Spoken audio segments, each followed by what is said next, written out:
Bem-vindos à produção de mais um super mapa mental e na aula de hoje você vai construir juntamente comigo um mapa mental sobre a função das organelas citoplasmáticas. Aulinha ideal aí para quem vai prestar algum vestibular, por exemplo, ou para quem já está no ensino superior, vai prestar algum concurso público que quer revisar a função dessas organelas por meio da produção de um mapa mental. Então já vai aí pegar uma folha, tá, de caderno, pega as tuas canetas clássicas aí. Eu vou usar aqui 3 canetinhas que eu venho usando, a preta, a azul e a vermelha, mas você pode usar o que você quiser, tá? Então, vamos lá. Se você já vem acompanhando aí as minhas aulas de produção de mapa mental, já deixa o teu gostei nesse vídeo aí para valorizar o trabalho do professor aqui nas internets da vida, tá? Então, gente, vamos lá. Aquele mapinha clássico, com o nome no centro, tá? Porque a gente vai hoje fazer um negócio bem direto.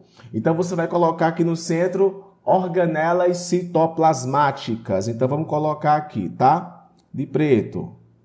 Organelas citoplasmáticas. Citoplasmáticas.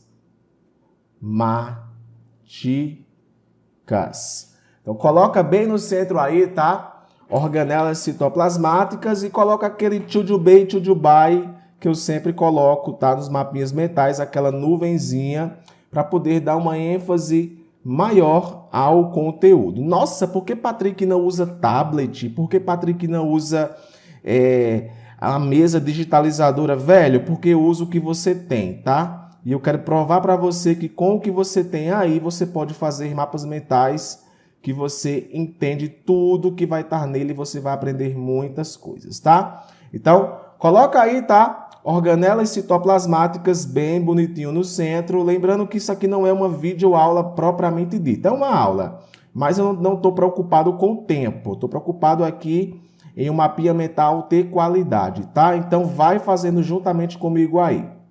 Ok? Você colocou aí organelas citoplasmáticas?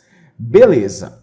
Patriqueiro, o que é uma organela citoplasmática? Na verdade, organelas são estruturas que existem dentro das células que desempenham funções específicas, tá? Cada organela desempenha funções específicas. Bom, as organelas elas podem ser membranosas e não membranosas, tá? Existe uma discussão aí na literatura que para ser organela tem que ser membranosa. Então, por exemplo, o ribossoma a gente não classifica como organela, só que nos livros de ensino superior trata tudo como organelas, tá? E especifica as que são membranosas e as que não são membranosas. Eu vou estar também mencionando aqui para vocês isso, tá? E cada organela desempenha uma função específica. A primeira organela que iremos abordar na aula de hoje, no mapinha mental de hoje, é a mitocôndria, tá? Então vamos colocar aqui um tracinho para cá e puxar aqui para cima, porque a gente vai falar de muitas organelas aqui hoje. Então aqui em cima vocês colocam aí mitocôndria, tá? Então vamos colocar aqui o nome mitocôndria. Beleza. Coloca aí mitocôndria bem bonitinho, ok? Tem algumas informações básicas e tem algumas informações que são mais aprofundadas, tá? A gente vai estar aqui mencionando os 2 tipos de informação que acaba sendo importante para você. A primeira função da mitocôndria que você tem que saber é a seguinte, tá? A mitocôndria é uma organela que produz energia. Então, olha só, bota aí. Produz ATP, tá? ATP. ATP é a energia, é o que você conhece como energia. Patrick, eu entendi. Então, toda vez que falar de produção de energia, mitocôndria. Se uma célula tem muitas mitocôndrias, logo produz muita energia. O processo de produção de energia é chamado de respiração celular. Então, coloque aí. Respiração celular. No entanto, a mitocôndria participa de uma etapa do processo de respiração celular. O nome dessa etapa é chamada de ciclo de Krebs. Então, é na mitocôndria que acontece o famoso ciclo de Krebs, tá?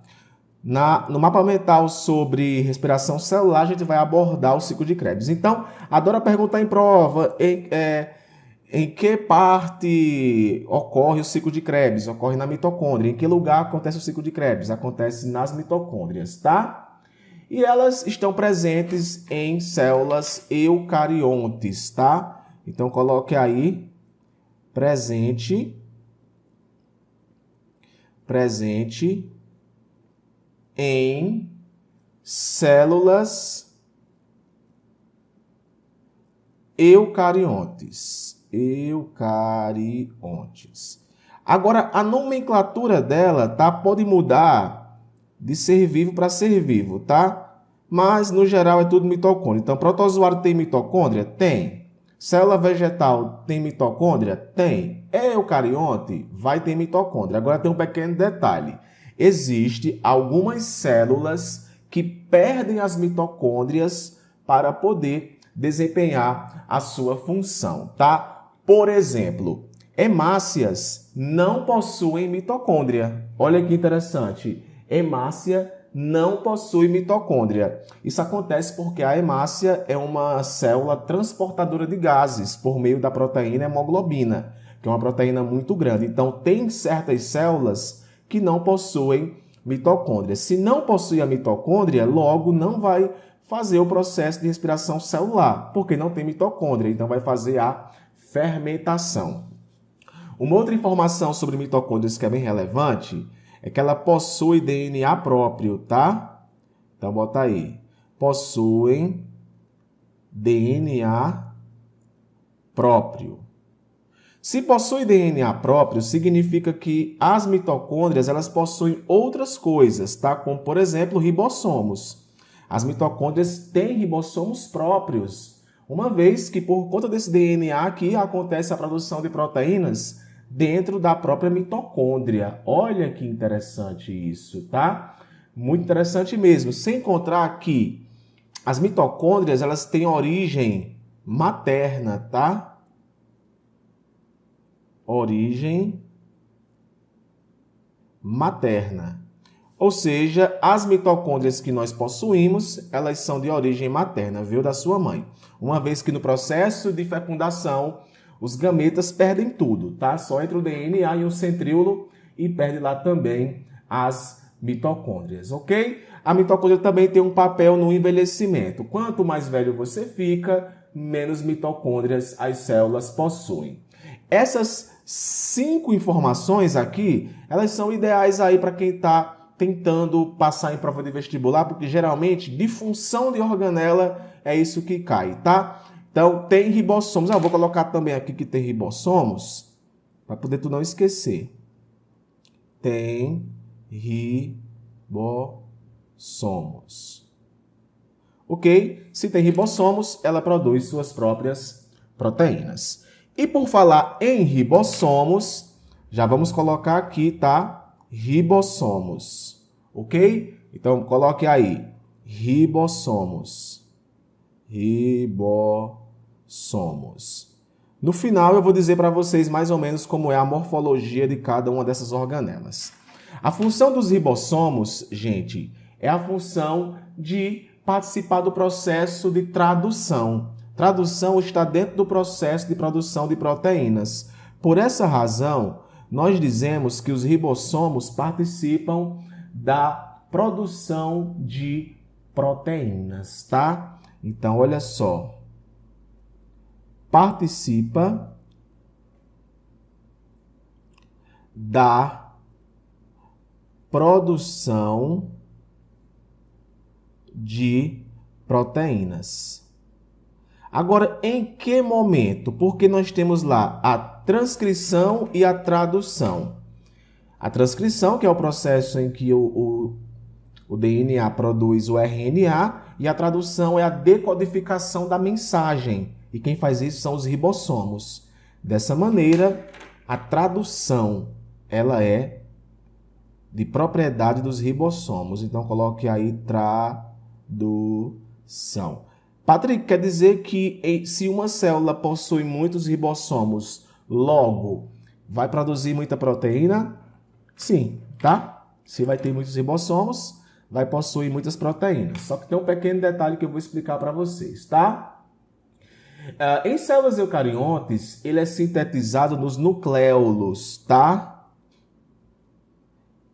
É sintetizado, ok? É sintetizado nos nucléolos.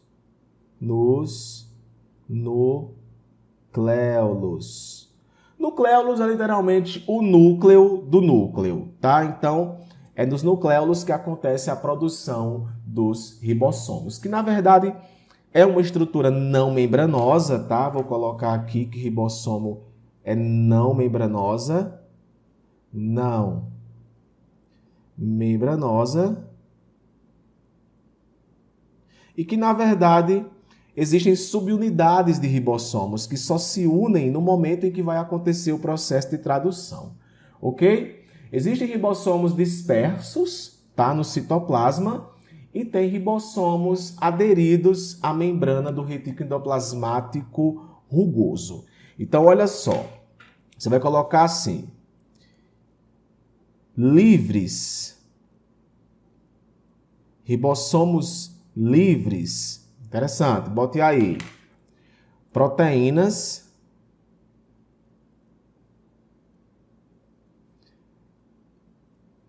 que ficam na célula.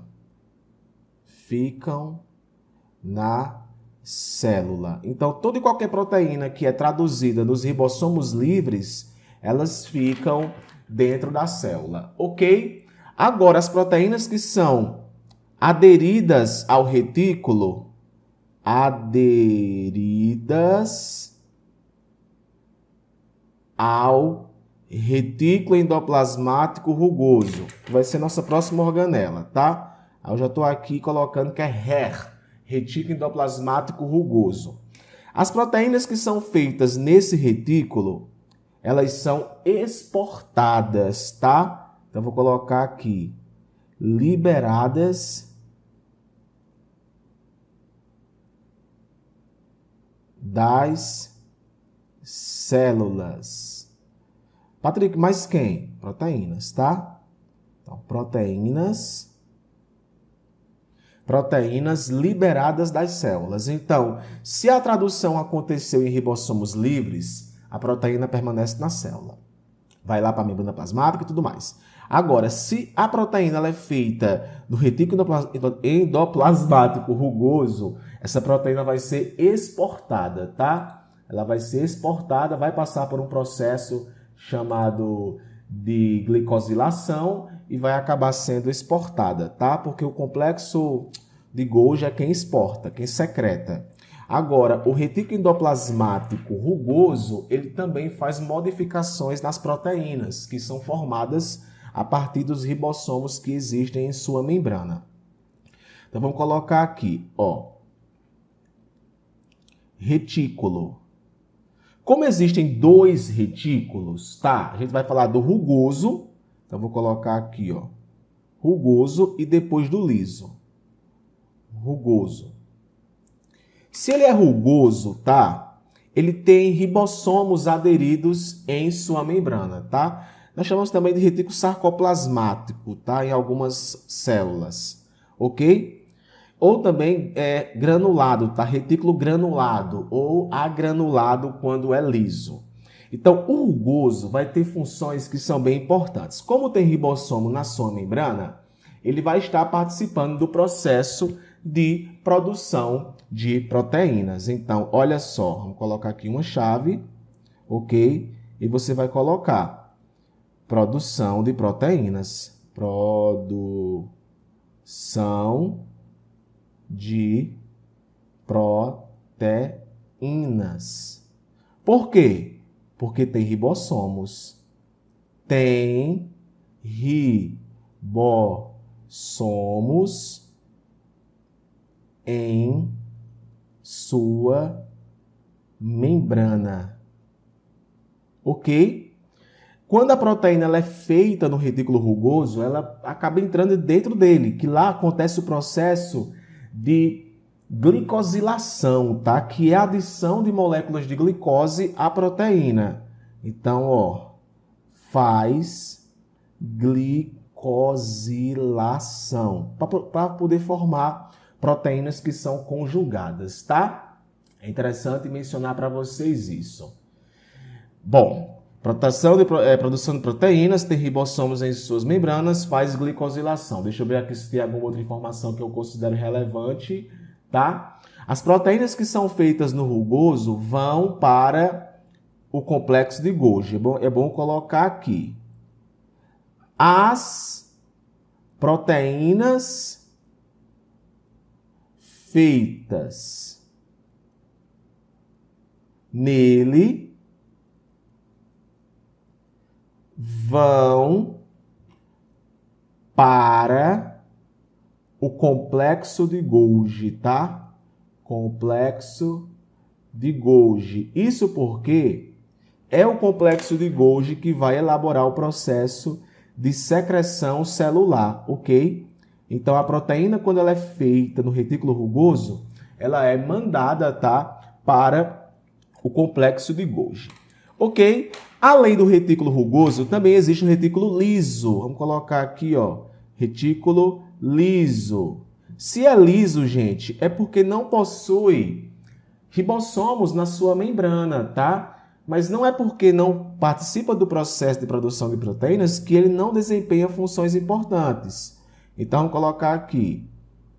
Não tem ribossomos. Então, esse cara aqui não tem ribossomos, ok? Patrick, se ele não tem ribossomos, o que é que ele vai fazer? Cara, ele faz um monte de coisa, tá? Ele produz grupos de lipídios. Então, vamos colocar aqui. Produz lipídios. Lipídios que são bem conhecidos, tá? Para quem já vem estudando biologia sabe. Por exemplo, lectinas. Lectinas são feitas no retículo liso. Pasmem. Colesterol. Colesterol. Mapa mental é assim, velho. Se não tiver rasura, não é mapa mental, tá? Colesterol. Detalhe. Testosterona. Testosterona, tá? E também andrógenos, tá? Andrógenos. Hormônios aí, né? Que o colesterol é importante também para a produção desses caras. São hormônios aí voltados aí para a questão sexual, tá? Então, produz lipídios e testosterona e andrógenos são hormônios, testosterona em si, né? São hormônios que têm natureza lipídica e esses hormônios aí, eles acabam sendo sintetizados por meio do retículo endoplasmático liso, tá? Além disso, participa do processo de desintoxicação, tá? Então, coloque aí. Gente, fazer assim, sem você ver nada, é um tiro no escuro, que eu fico com medo de errar alguma palavra. Desintoxicação. Isso aqui é um C cedilha, tá? Isso aqui não é S, não. E, além disso, ele armazena substâncias, tá? Então, armazena substâncias.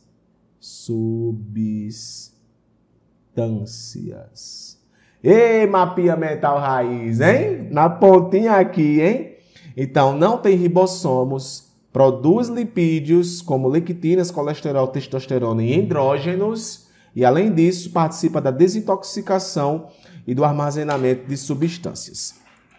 Como eu falei, o complexo de Golgi é uma organela que é muito importante também para a questão de proteínas. Então, bora falar dele aqui, ó. Vou colocar aqui, ó. Complexo de Golgi. Complexo de Golgi. Show! O que esse cara faz? Esse cara aqui, ele faz algumas coisas interessantes. Algumas organelas, tá? Algumas organelas são produzidas a partir do complexo de Golgi. Complexo de Golgi é duas bolsas, tá? Um monte de bolsas, uma em cima da outra. E o complexo de Golgi atua no processo de secreção celular. Secreção celular. Patrick, mas vai secretar o quê? As proteínas, tá? As proteínas que foram feitas no retículo rugoso.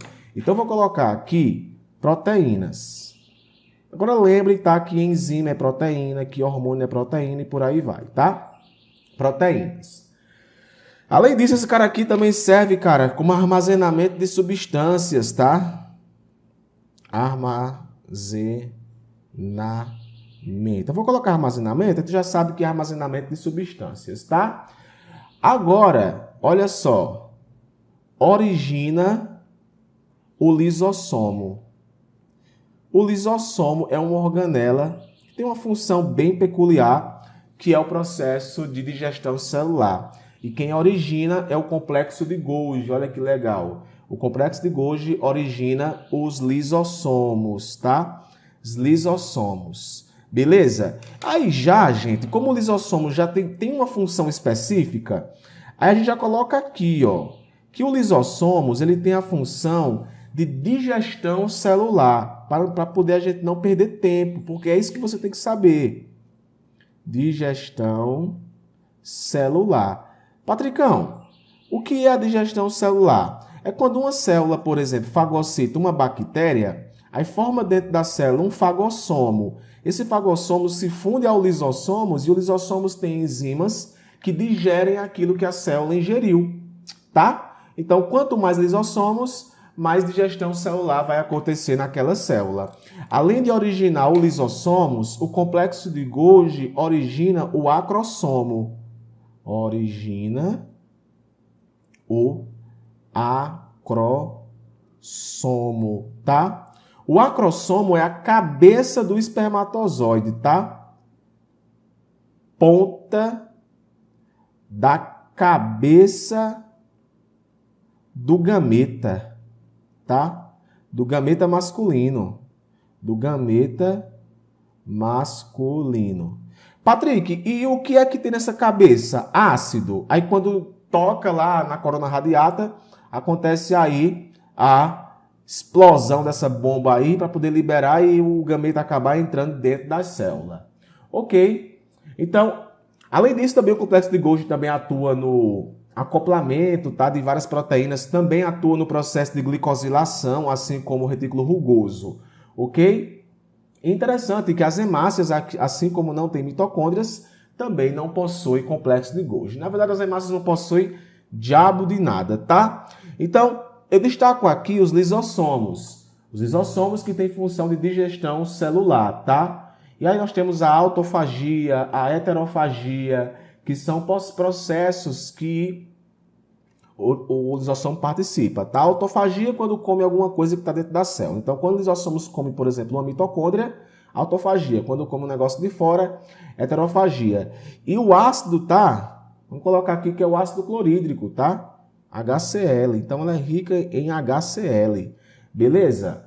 Uma organela que é irmã da mitocôndria é o peroxissomos. Então vou colocar aqui, ó, tá? Peroxissomos. Peroxissomos.